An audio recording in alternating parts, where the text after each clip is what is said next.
سال پہلے اتری ہوئی کتاب ہے، پڑھنے سے انکار نہیں کرتا۔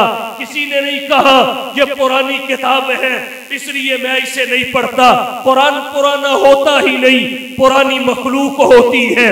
قرآن خالق کی صفت ہے، قرآن غیر مخلوق ہے۔ پھر اللہ نے قرآن کو ایک زمانے کے لیے نہیں اتارا کہ وہ زمانہ گزر گیا قرآن ایکسپائر ہو جائے، ایک علاقے کے لیے نہیں اتارا کہ اس علاقے کی حد کو کراس کر کے قرآن کی تاثیر ختم ہو جائے، ایک خاص طبقے کے لیے نہیں اتارا کہ اس طبقے کے لوگوں سے باہر جائے تو قرآن کریم اپنا اثر کھو دے۔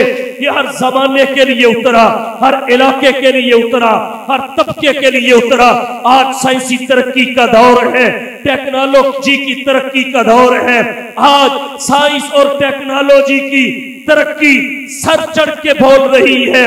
آج یہاں اس پاکستان میں بڑے بڑے دعوے سنے جا رہے ہیں، لوگ چاند پہ قدم رکھنے کی باتیں کر رہے ہیں، ستاروں پہ کمندے ڈالنے کے دعوے دار ہیں، لوگ پانی پہ تیر رہے ہیں، ہواؤں میں اڑ رہے ہیں، لیکن اس کے باوجود آج تک کوئی ایک مسئلہ بھی کسی تجدد پسند نے، کسی لبرل نے، کسی سیکولر نے ایسا پیش نہیں کیا جس کا حل 1400 سال پہلے اللہ کے قرآن نے پیش نہیں کر دیا۔ اگر براہ راست اس کا حل اللہ کے قرآن میں نہیں ہے، لیکن خلا پھر بھی نہیں، قرآن کریم میں اللہ نے ایسے اصول ذکر کیے، ایسے ضوابط ذکر کیے، ایسے قواعد ذکر کیے جن کی روشنی میں 1400 سال کے بعد پیدا ہونے والے نئے سے نئے مسئلے کا حل فقہائے امت نے تلاش کر لیا۔ امام ابو حنیفہ کے اجتہادات کو اٹھائیے، مالک کے اجتہادات کو اٹھائیے، شافعی کے اجتہادات کو اٹھائیے، ابن حنبل کے اجتہادات کو اٹھائیے، جو نئے مسائل صدیوں بعد پیدا ہونا تھے ان کا بھی حل پہلے ذکر کر دیا گیا۔ اور کچھ نہیں تو حکیم الامت مجدد الدین والملت حضرت مولانا اشرف علی صاحب تھانوی رحمہ اللہ کا بہشتی زیور اٹھائیے، اور کچھ نہیں اس میں طہارت کے مسائل پڑھ لیجئے، ایسے باریک مسائل جو نہ جانے ہماری زندگی میں کبھی دیکھنے کو ملے یا نہ ملے وہ بھی ذکر کر دیے گئے۔ یہ جامعیت ہے اللہ کے قرآن کی، یہ جامعیت ہے محمد کی تعلیمات کی، یہ جامعیت ہے دین اسلام کی۔ تو عرض میں نے یہ کیا، قرآن وہ کتاب ہے جس کو سب سے زیادہ پڑھا جاتا ہے۔ بسم اللہ الرحمن الرحیم۔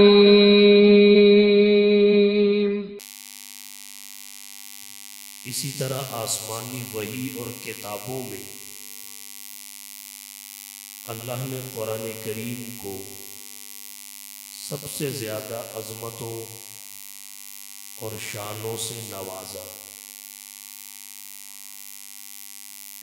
اللہ نے قرآن کریم کو قرآن میں عظیم فرمایا، وَلَقَدْ آتَيْنَاكَ سَبْعًا مِنَ الْمَثَانِِ وَالْقُرْآنَ الْعَظِيمَ۔ اور جب اللہ کسی کو عظیم فرمائے اس جیسی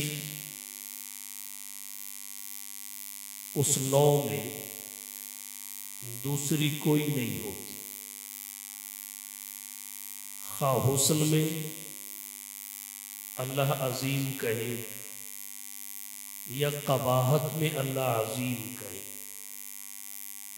قرآن کریم کو اللہ نے حسن میں عظیم فرمایا۔ حسن فصاحت، حسن بلاغت، حسن ترتیب، حسن تاثیر، اللہ نے والقرآن العظیم فرمایا۔ تو کوئی کتاب قرآن کے مثل نہیں ہو سکتی۔ قباحت کی مثال یہ ہے، اللہ نے شرک کو ظلم عظیم فرمایا، ان الشرک لظلم عظیم۔ تو کوئی ظلم اور جرم شرک کے برابر نہیں ہو سکتا۔ یہی وجہ ہے اللہ قرآن کریم میں فرماتے ہیں، ان اللہ لا یغفر ان